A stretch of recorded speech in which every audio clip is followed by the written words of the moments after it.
Bienvenue dans ce spécial élection municipale et régionale 2023 en Côte d'Ivoire. La personnalité que nous recevons aujourd'hui est l'une des plus influentes ces 10 dernières années dans le secteur du syndicalisme. Il a franchi le pas pour se mettre au service de sa localité d'origine. C'est un étudiant, mais un étudiant particulier parce qu'il est secrétaire national de la Fédération estudiantine et scolaire de Côte d'Ivoire. Il est aussi candidat dans la ville d'Oumé. Sinclair Allah, bonsoir et merci d'avoir accepté notre invitation. Bonsoir. Vous êtes en ce moment en préparation de votre doctorat en sociologie politique. Si. Ok. Alors, vos prédécesseurs à la tête de la FESI ont attendu un peu avant de se lancer en politique. Dans votre cas, vous êtes en même temps secrétaire national, en même temps candidat. Est-ce qu'il n'y a pas de... Vous voyez, la différence entre les générations que nous dirigeons aujourd'hui, c'est qu'on a pris le soin de faire comprendre aux étudiants que la FESI est la chose. Et les étudiants sont des citoyens. La FESI est une organisation de la société civile. Et pour des élections, les organisations de la société civile peuvent participer. Les partis politiques aussi peuvent participer. Et derrière le combat, derrière, c'est qu'on dit que quand tu ne fais pas la politique te fait. Pourquoi? Nous avons assisté ces derniers temps à des politiques qui viennent avec des moyens, notamment, demander aux jeunes, aux étudiants, aux jeunes, de faire la violence. On a assisté à des élections avec beaucoup de violence. Là où je suis candidat, chez moi au village, mais les dernières élections, on a enregistré un mort. C'est un élève de terminale. Et donc, pour moi, il faut éduquer autrement les jeunes. Il faut leur dire que l'avenir de ce pays, si un temps, ça a reposé sur l'agriculture, mais aujourd'hui, ça repose sur la jeunesse. Mais quelle jeunesse? Une jeunesse qui est formée, une jeunesse qui connaît les mécanismes de développement, qui connaît les axes stratégiques de développement, qui peuvent aller faire la politique de développement chez eux au village. On va arriver sur votre programme, on va aller tout doucement. D'abord, quel diagnostic vous avez fait particulièrement sur cette ville pour pouvoir décider de briguer le poste de maire? Lorsque le développement tarde à arriver, ça nous amène à prendre certaines dispositions pour que d'ici 1 an, le minimum en termes de développement local arrive quand même à Oumé. Vous êtes administrateur, on suppose que vous êtes à la tête de la mairie de Doumé. Qu'est-ce qui va concrètement changer en termes de gouvernance? Vous savez, Oumé, du haut de ses 127 000 habitants, Oumé a 3 000 hectares de bas-fonds. Oumé a le Bas-d'Aman qui traverse. Oumé est une zone aurifère avec aujourd'hui 3 mines en exploitation à Oumé. Ça veut donc dire que déjà, quand tu fais une division sectorielle, tu peux pouvoir permettre aux jeunes de retourner en brousse, par exemple. Aller faire du cacao, aller faire du café, aller faire de l'EVA, parce qu'il y a la forêt. Non, attends, aujourd'hui, excusez-moi, vous n'allez pas me dire que vous allez motiver les jeunes à repartir, alors qu'ils sont plus orientés à venir vers la ville. Vous qui venez d'Abidjan, on ne comprend pas. Est-ce que vous pouvez l'expliquer? Non, quand même, moi, tout à l'heure, vous avez dit qu'on est en train de préparer un doctorat. Mais est-ce qu'en Côte d'Ivoire, ce n'est pas là où il y a 4000 docteurs non recrutés?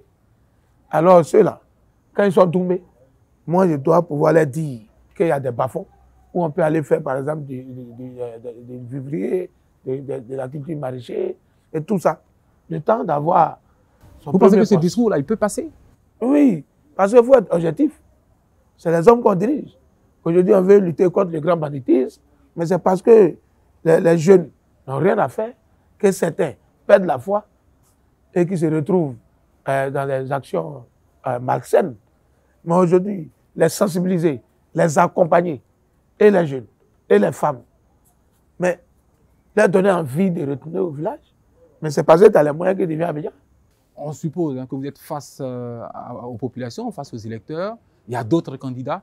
Qu'est-ce qui devrait les pousser à choisir le général Makelele? Partant du bilan de ceux qui ont précédé en termes de gestion de la commune, on n'a même pas à s'inquiéter. Parce que vous prenez tous les secteurs, la commune, ou du moins les dirigeants ont été absents auprès des populations en termes d'appui social, en termes de salubrité, en termes d'appui sanitaire, en tout cas à tous les niveaux. la municipalité a été absente. Et donc, nous, pour nous, on va avec le challenge d'expliquer aux populations que nous avons longtemps essayé les partis politiques, mais le résultat est ce qu'on voit là.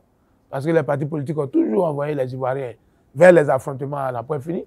Il est important qu'on puisse confier maintenant la gestion des collectivités aux organisations de la société civile. S'il y a des acteurs importants avec lesquels les mairies travaillent, ce sont les transporteurs, les commerçants. Qu'est-ce qui est prévu pour eux?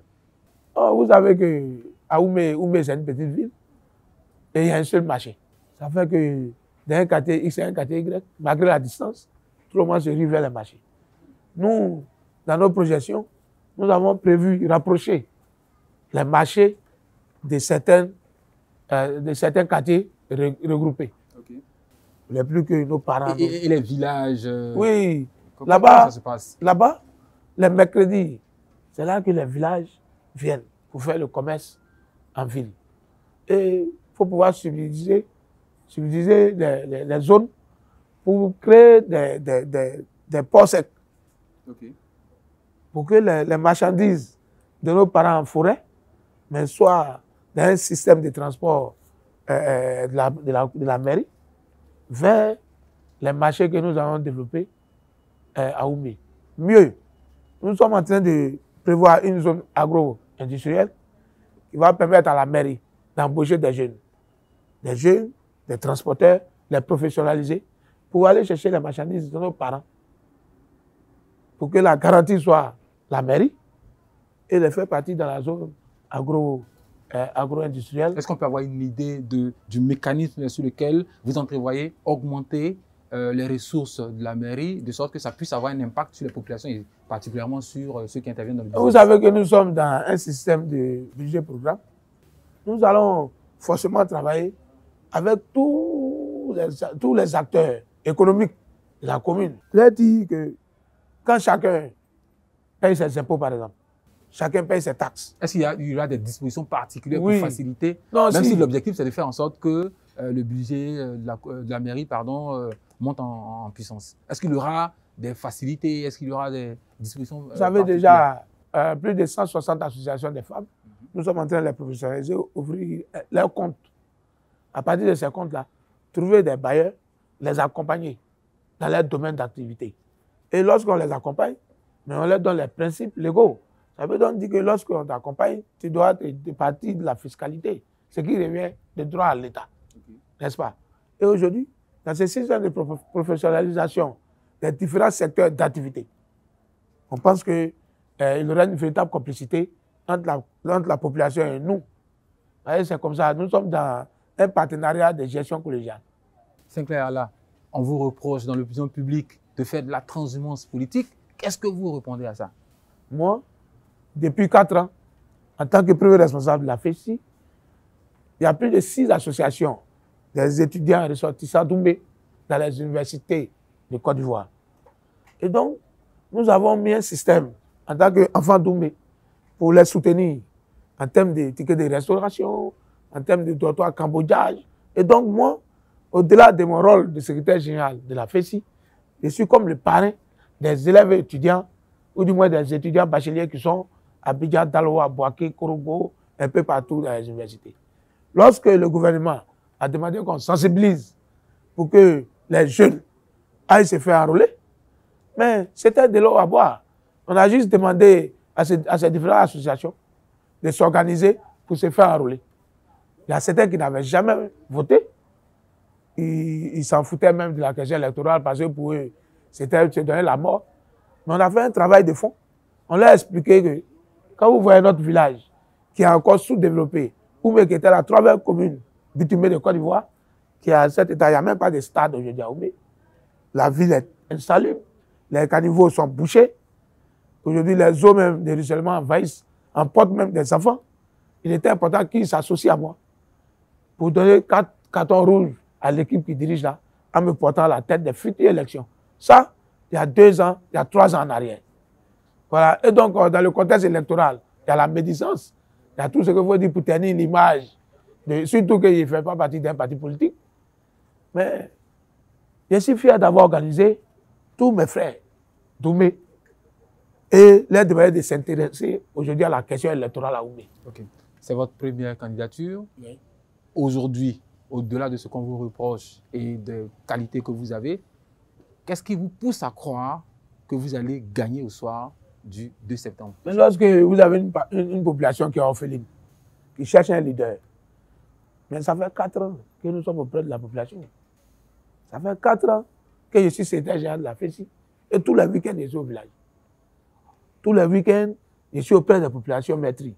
Tous les week-ends, je suis auprès des femmes qui vont accoucher, qui vont enfanter, qui n'ont même pas le minimum pour payer le kit. Je suis auprès des jeunes filles déscolarisées. Je suis auprès des étudiants. Parce que certains, ils le bac. Et vous savez qu'on est dans un système aujourd'hui où quand ton parent n'a pas les moyens, tu risques de même pas faire l'inscription à l'université, c'est 30 000 francs. 30 000 francs, tu dois manger, dormir. J'ai mis un système en place pour recueillir tout cela. Et aujourd'hui, tout ce que je demande, c'est le retour de l'ascenseur.